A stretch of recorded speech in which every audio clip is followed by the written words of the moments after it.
Before I worked as a regular teacher, I used to work as a substitute teacher. And I find substitute teaching to be like the most interesting job in the history of mankind. Because substitute teaching is the only job where you walk into a room and a group of complete and total strangers go, yes! And it's never, yes, you're an awesome human being and I cannot wait to navigate the educational journey of life together.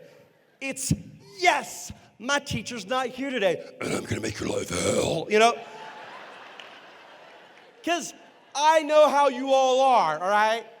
You're all sitting here at this leadership conference, and yet you're the same people who are like, our teacher always lets us work in groups. Really? Because that's why they have these well-defined rows in your classroom. You know? We can always sit wherever we want. Really? Because that's why they gave me this type seating chart, you know?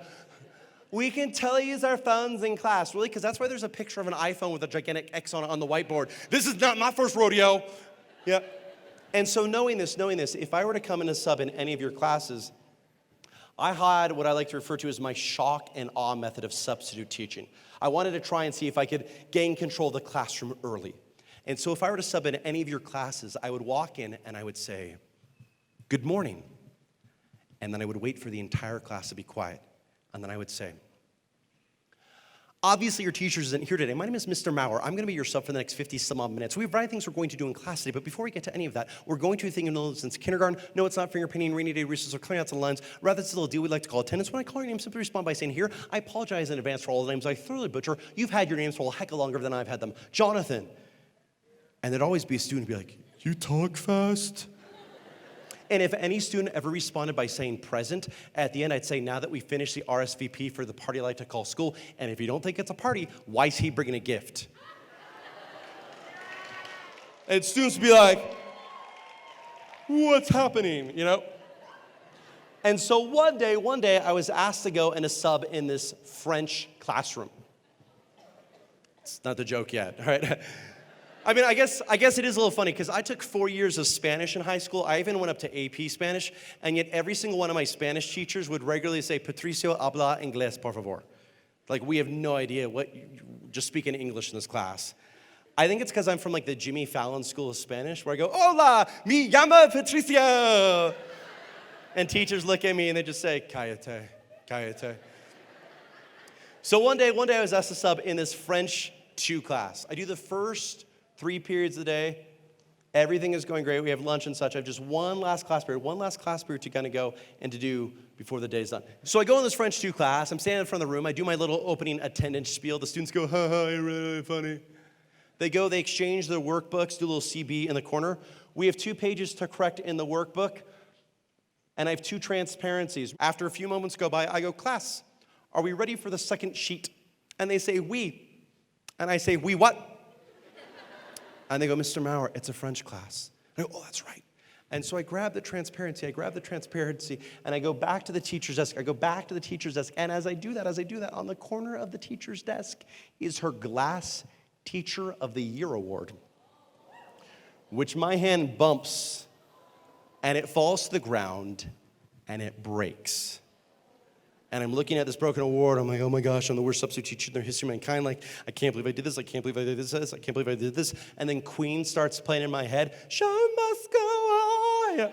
And so I grab the other transparency and I walk back to the overhead projector. And it's an older classroom that is yet to be remodeled. And the outlet is actually on the floor. And so when I go back there, I accidentally step on the plug for the surge protector, breaking the surge protector, knocking out the power to the surge protector, which is what the computer in the front of the room is plugged into, the lamp in the front of the room, the tape player that we're supposed to use for the language portion later on, and the overhead projector itself. I look down at the outlet, and part of the plug is left in there, and I'm thinking, well, we can't leave that there. And so I reach down, and if you've never been electrocuted, so like, look, I was able to release my hand, and so I'm standing in front of the French class, and like, this is obviously not safe. So I'm like, we should not leave that there. And so I go over to the teacher's desk, and I rummage through, I'm like, let's get something that will not conduct electricity to my hand. And a lot has happened to me in a very, very short period of time, so I'm not thinking perhaps as clearly as I should. So when I go back with a pair of scissors,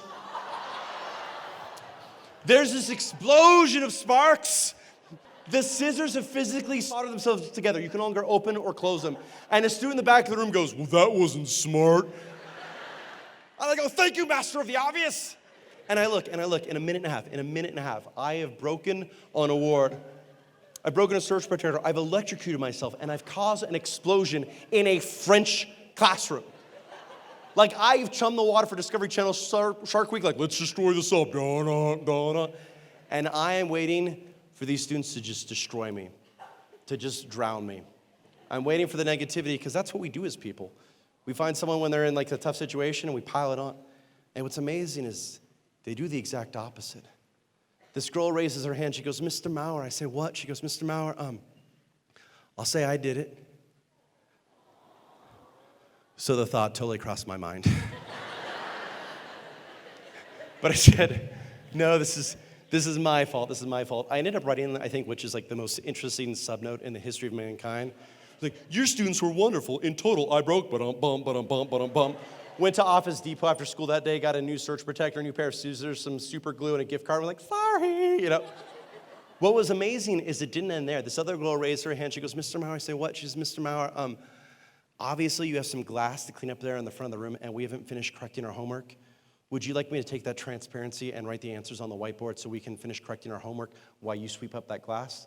I was like, yes, that is exactly what I want you to do.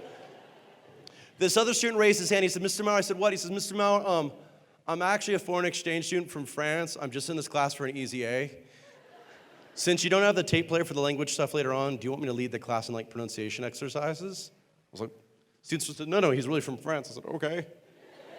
And on this day that they could have absolutely destroyed me, they completely and totally supported me. The teacher herself, I had blown up her classroom and wrecked her award. I wrecked her award. And yet she came back and she said, it's only an award. That's not why I got into teaching. I want you to sub in my classes again. The students learn something. And so I came back to her and subbed in her classes many more times. And every time I subbed, she had a little Post-it note on the overhead projector that said, have fun with this. Arturo did that awesome introduction earlier, and he mentioned I was a member of an improvisational comedy troupe for a few years. My debut performance, the very, very first time I performed, that French teacher was one of 15 teachers from that high school that came to support me and watch. It's amazing what happens when instead of kind of destroying the people around us, we find the ways to sort of support them.